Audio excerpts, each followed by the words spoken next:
నిజామాబాద్ జిల్లాలో గంజాయి ముఠా కారు దాడిలో గాయపడ్డ సౌమ్య పరిస్థితి విషమంగా ఉంది. 48 గంటలు గడిస్తే గానీ ఏమీ చెప్పలేమని వైద్యులు తెలిపారు. దీంతో సౌమ్య తల్లిదండ్రులు కన్నీరు మున్నీరుగా విలపిస్తున్నారు. పూర్తి వివరాలు మా ప్రతినిధి బాల్కుమార్ అందిస్తారు.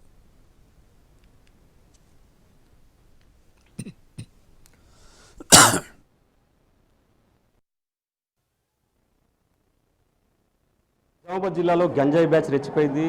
కారులో గంజాయిని అక్రమంగా తరలిస్తూ పట్టుకునేందుకు యత్నించిన కానిస్టేబుల్పై కారుతో దాడి చేసింది.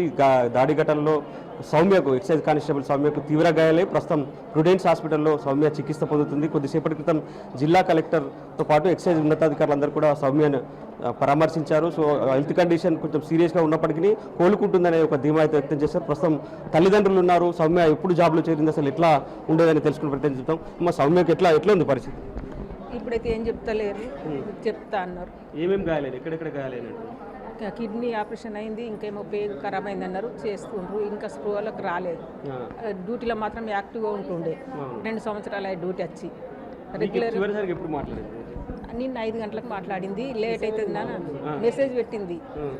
ఇట్లా బయట గంజాయి పట్టడానికి పోతున్నాము అని ఇలా నాన్నకు చెప్పింది. ఫోన్ నా దగ్గర ఫోన్ ఉండదు, వస్తుంది లేట్ అవుతుంది కదా అనుకున్నాము.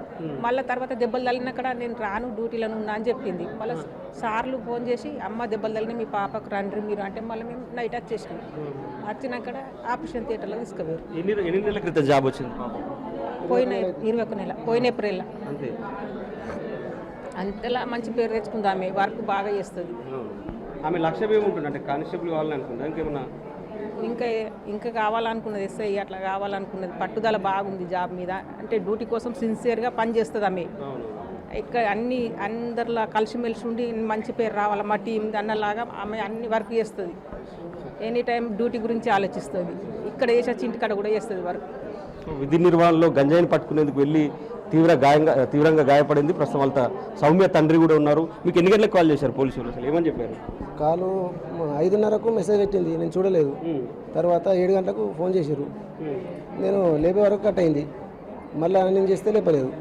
తర్వాత 7 గంటలకు మళ్ళీ ఫోన్ చేసి మా అమ్మాయి మాట్లాడింది నాతో. అయినా జరిగినాక మాట్లాడి కేసులో ఉన్న నేను రానని చెప్పింది. జరిగినాక మళ్ళీ నేను కొద్దిగా మాట కొంత ఏటో తెలిసింది. మెల్ల మాట్లాడింది. ఏమైందని మళ్ళీ చేసిన.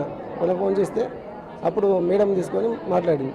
ఇట్లా కొద్దిగా దెబ్బలు తగినాయి, కారు తగిలింది అని చెప్పారు. అంతే, కొద్దిగా తగినాయి, వచ్చేయండి మీరు అని చెప్పారు. వచ్చేసినాక బాగా మళ్ళీ చేయాలని సంతకాలు తీసుకొని ఆపరేషన్ చేసేసారు. కిడ్నీ పోయిందట, కిడ్నీ పలిపోయింది, తీసేసిరట. ఇంకేమో కార్యం కూడా ఏమైంది, 2-3 ఐటెంలు ఖరాబ్ అయినాయట.